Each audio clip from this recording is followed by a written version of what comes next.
We kick off for the second round of fixtures for the women's category in the Prinsloo Sevens. Kenya Harlequins women taking on Rugby. And Kenya Harlequins just looking better on the day, taking off, and I don't think she will be caught going all the way, taking out the defending winger. And it is a center post try for Kenya Harlequins just seconds after the kickoff.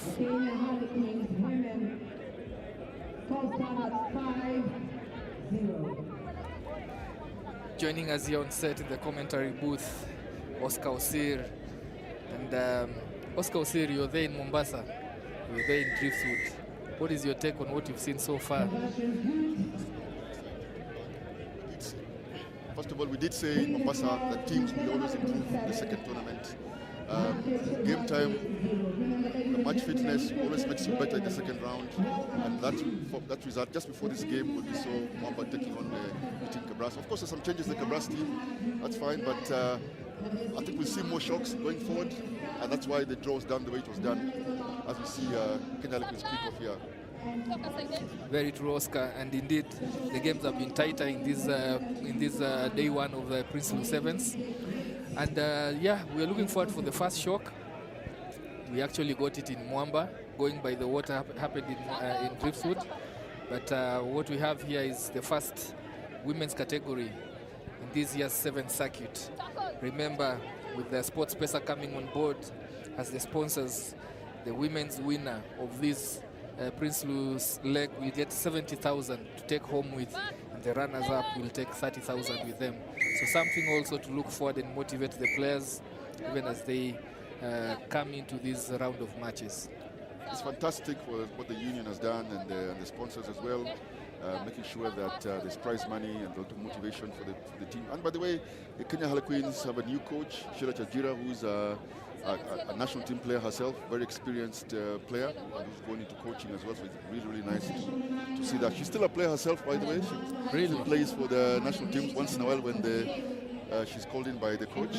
And of course, she's ably supported by Patricia Gunda, who's now the new coach of Kenya Harlequins, both 15s and 7s. So there's a lot of work that's gone into the Queens, whether they're called Queens, and the results so far that we've had in the day one of this tournament is doing well. Yeah, and nice to know that there is a potential for a player coach in the Harlequins lineup, and most of the time that works well. Yeah, as far as the confidence for the players is, because you're getting it live, and of course where you can't execute it well, the player coach has the ability to demonstrate to you how to get it done. Here, as we see, of course, Racket struggling to get out of their half, really pinned in their half by Harlequins, just gifting penalty after penalty in the infringements. Yeah, Racket are a very young team, but they've produced also some wonderful players, Racket. Make no mistake that, but the Queens perhaps a bit more experienced than them here. Yeah, that shows even in the way that Harlequins are able to manage the game. Just not being able to play according to the rules there. Racket having the wrong grab of the referee here, and just trying to get themselves into this game. But Queens should convert these into points. They have really camped here, the 22. It's just a matter of composure and... That's wonderful communication from the referee. She's very clear. When there's a knee on the ground, you have to release the players, so the tackle has to release. As you see a step and try. Is it? Yes. Yes, another try by Kenya Harlequins. High fives there, hard work being rewarded. And they extend their lead to 12. Really now, Racket have all the work to do. The remaining part of this first half, they have to start by retaining possession and trying to create and build up some faces. Otherwise, they are being pinned in the wrong area. I really like the communication from the referees. I like how she's very clear when she's communicating. Knee on the ground, release, penalty advantage. But another interesting thing here, Toili, in the women's game, they're getting a penalty 5 meters out of the try line. And they're choosing to scratch. A lot of the men teams are taking scrums. What's the difference? Is it tactics? I mean, what seems to be working for the men and not for the women? Why would the women? And it's interesting, by the way, because Gunda is also the coach for the Queens men. I saw in the game that they took a scrum, but the women are taking a scratch in the penalty. It must be the player's decision. I don't think it's the technical bench because there is no two ways of coaching this game. I'm interested to understand the logic or the tactical logic there. Perhaps then maybe the penalty works for them. Then they use that, and maybe when the scrum works, they also take that option. Yeah, again, unless you're on the pitch, there is a way in which players take the decisions into their own hands, reading the momentum of the game, reading the opposition that is ahead of them, and deciding to take options that will ideally not be what should be on the table. So those taps, those quick taps around the 5 meter yard, I think that is what informs that. There goes a quick tap, about 30 meters out. Good ball retention here by Kenya Harlequins Queens. Just a fix and pass that she should have passed. Oh, she decided to take it in. I think it's another Ruck here. Sorry? She talked about releasing, but she's penalized the Queens players. I don't think they went 10 meters there. Advantage high. Advantage high tackle.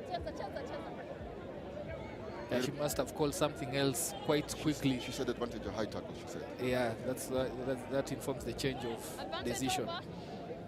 And now here, no one at the backyard of Queens. They have to realign quickly. The defense has to be in shape faster than that, as Racket enjoy a small bit of possession here, straight running through the defense of Queens women, utilizing the numbers out. That looks suspiciously forward, but ref says play on. Racket now enjoying some possession. They have looked for it for quite a bit. Offloading in the tackle, keeping the ball alive and breaking through, going all the way. Will she make it? She gets nabbed just short. Support player and try for Racket ladies.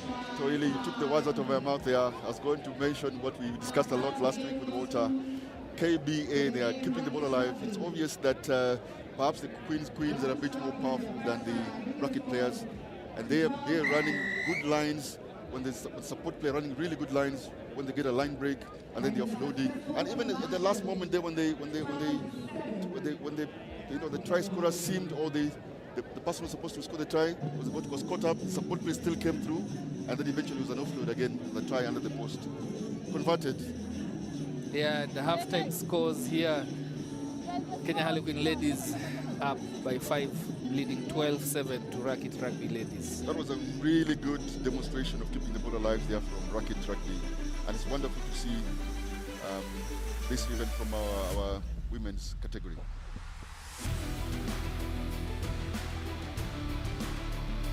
That was quick. So we're still on the referee's time here. We're still on the referee's time. There was enough time for a kickoff. Despite the hooter having gone, I think the conversion was taken before the hooter. Yes, I just wondered there why the support bench left the team the pitch early. So a set move here from the training grounds and just straightening there, going through and attracting attentions of Racket ladies, the defense there.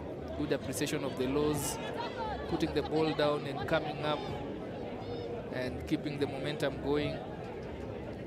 Steps in off the left, and just as simple as that, goes for the try. Fantastic play there, hitting straight back. So that's a good contrast of play from the two teams. One team runs, also do the same stepping, but offloads. The other team opts to take the ruck. So it's a good contrasting of styles there to see that, and both seem to work. So on one end you can take a ruck and release the ball, and as long as you have a stepper, and the other, as long as you have support play coming, running the good lines, you still score the try. Two different approaches, truly, and they're both reaping rewards. Both 7 points. Yes. If you're just joining us, remember we are live on location at the Nakuru Athletics Club and showing of the Sportpesa YouTube Kicking us channel. off after scoring their third try. Ball received by Racket Ladies, setting up to go into another attacking venture. Identifying the space behind the Queens defense and going for the territory advantage here. Racket Ladies, good aggression, good chase up. Seems to work for them, pinning Harlequin Ladies in their 22. Well, identifies the space and takes off, pins her ears, and she's off. All of the 75 meters, goes all the way to put in very shortly their fourth try of this match. Kenya Harlequins punishing the naivety of Racket Ladies, not covering the blind side of that rack.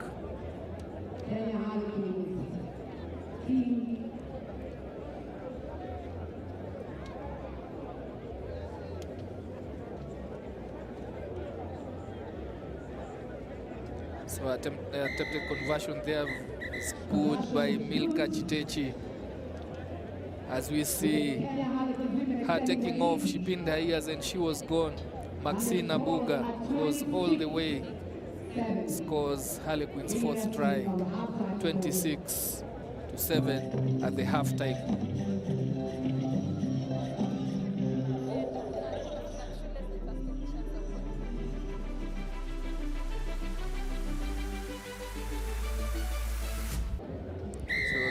For the second half of this second round of fixtures for the women categories at Prinsloo Sevens. Harlequins ladies in the lead here, 26-7 against Racket Ladies. The solitary try that they scored in the first half. And Harlequins coming really strongly in the closing strongly in the first half after what seemed to be a tight first few minutes. Going into contact, and referee just creating order in that set piece. Racket Ladies just identifying their outside channels, but well shepherded out. But we're still retaining possession, attempting a dummy there from the set. Something that was not allowed, no longer allowed for a long while now. Penalty and a yellow, I think. Yes. I think she had a chance to catch it, that one. Yeah, just a knock on. Yeah, I think she went with correct, the two hands and survived the penalty. I thought so as well. Good catch there, good catch there. Sometimes referee has to be bold enough not to award. Yes, I think Lovina Mijere there took off well, read the play very well. Attempted to catch, but I think just the timing was off, and it's just only a knock on and not a penalty.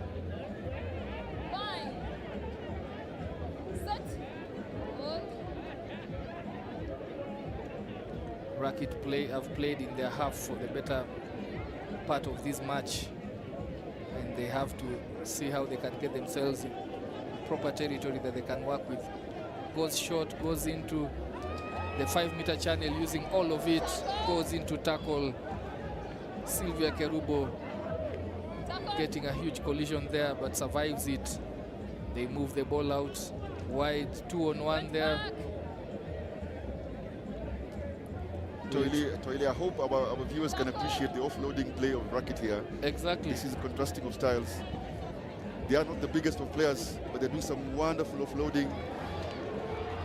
And getting space there, Silva Kerubo just benefiting from those offloads. And still game on. Harlequins not getting a chance to actually contest because the ball is kept alive in the contact areas. And they usher her out that looks into suspicious touch. offside, but I guess there was no Ruck. That's advantage, or disadvantage rather, of keeping the ball alive. If there's no Ruck, then the player can come in and contest, and the referee allowed that to go. Yeah, and that has been as you say, that has been the theme of Racket's attack when they have the ball in hand. That's really beautiful to see. It's a 40-meter gain there from Racket in terms of just keeping the ball alive. They're a bit smaller in size compared to the opponent, Queens. But they're using the spaces Even though there are two defenders, they are hitting the space right in between, freeing their arms and offloading. Correct. And that's all that you require. You don't need the size to play an offload game. You know, one of the key things of keeping the ball alive is that the running lines have to be correct. You have to look up and play the correct running lines, and they're doing it very well. It's a strong point, I guess, for them. So why not use what you're strong at? Yeah, Valentin Atieno comes in there, goes immediately to the line-out duties. The throw was adjudged not to be on point. It was skewed and. She's not inside. Yeah, it was skewed there. Toili, Naomi Mohanja just come in. Number 8, Naomi Mohanja for Queens. She is a Kenya international, Lioness Kenya international, 15s, and she actually plays hooker. So she's here playing 7s. I want to believe that perhaps this is a pre-season preparation for the 15th game. You're spot on, Oscar, you're spot on. These must be something that helps them with their aerobic function, aerobic fitness, just to ensure that you have enough tank, enough gas in your tank. I doubt now we'll be doing any offloads.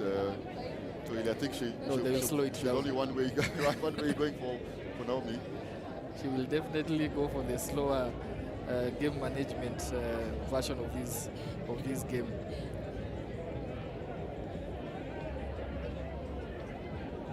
I think the breaking play is due to an injury that is being attended just at the touchline there.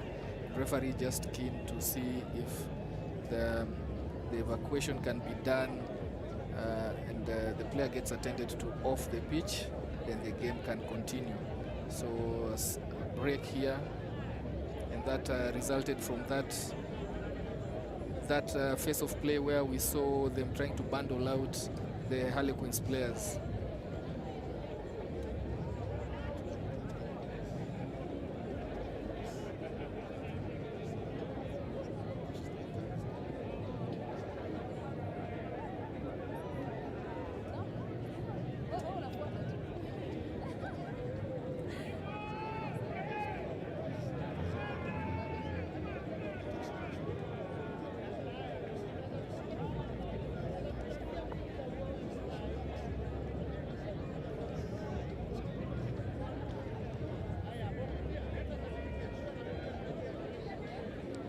Long breaking play there. As we get a rerun of the actions that have been there in this match, getting bundled out into touch. Yeah, I think the player just banged her head, fell quickly there, banged her head on the floor. She gets medical attention.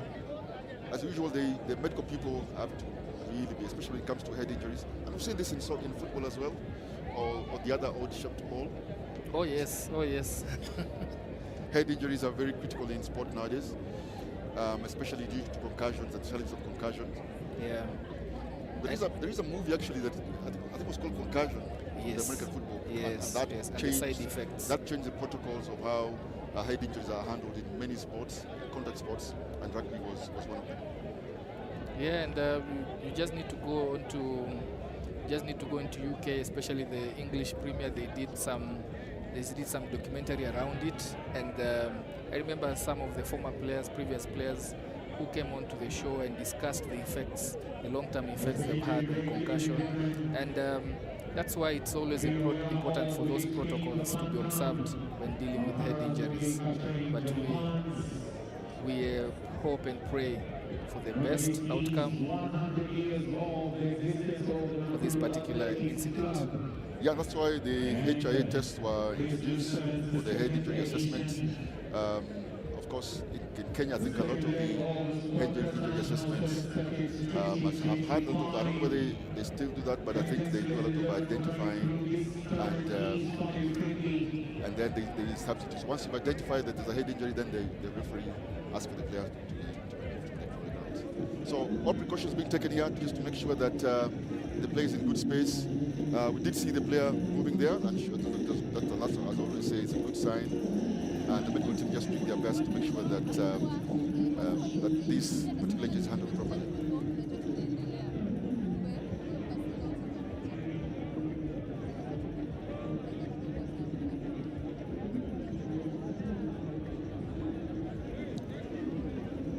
So as the medical team just looks at this particular player, what are some of the contrasting stuff? I mean, it's obvious in this particular match that Racket wants to move the ball a bit more. And then they're stepping off their feet, both left and right, and then releasing. As soon as they feel a tackle, the player either comes running an unders line, what they call an unders line, which is running towards the ball, and then changing direction and going on overs line to then release the pass. While the Kenya Harlequins Queens have been a bit more confrontational, taking the ruck. I think they feel that they can sort of attract 3-4 players, and it's working as well because it keeps the 3-4 players in the ruck and then releases the rest of the players on the outside.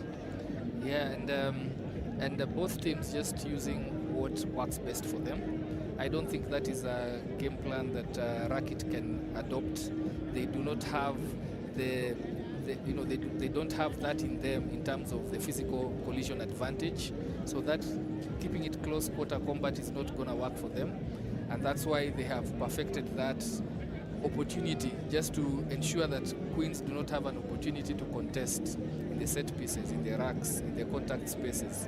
And as you're saying, it's worked for them, but more than that, I think they just need to be able to ensure that the opportunities they get, which are fine between, they are able to convert them, because they have not really been in Queens Harlequins half as much as they would have wished. And the visitor, they made, of course, the score at the 7 points. So contrasting styles here, but both seem to be working. And of course, Queens lead this one at 26 points, 7. Yeah, very extended break here, just to ensure that there is a proper evacuation of the players so that the game can continue well, because they are still within the precincts of the pitch. Therefore, we just have an extended break. To all our viewers who are joining in, thank you so much.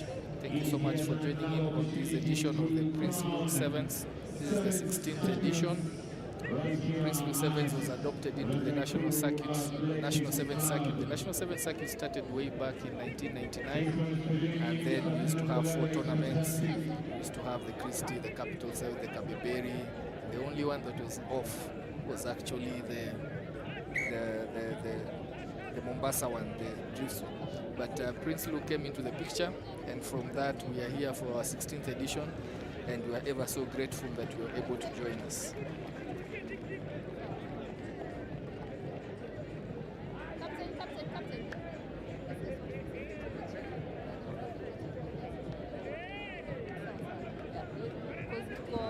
About 3 minutes left. Yes, and just to give us a bit of a background, that is Jotham Willie here from Nakuru Sports Club. As we see the player being released there. Jotham, why was it called Prinsloo, by the way? Why was it called Prinsloo?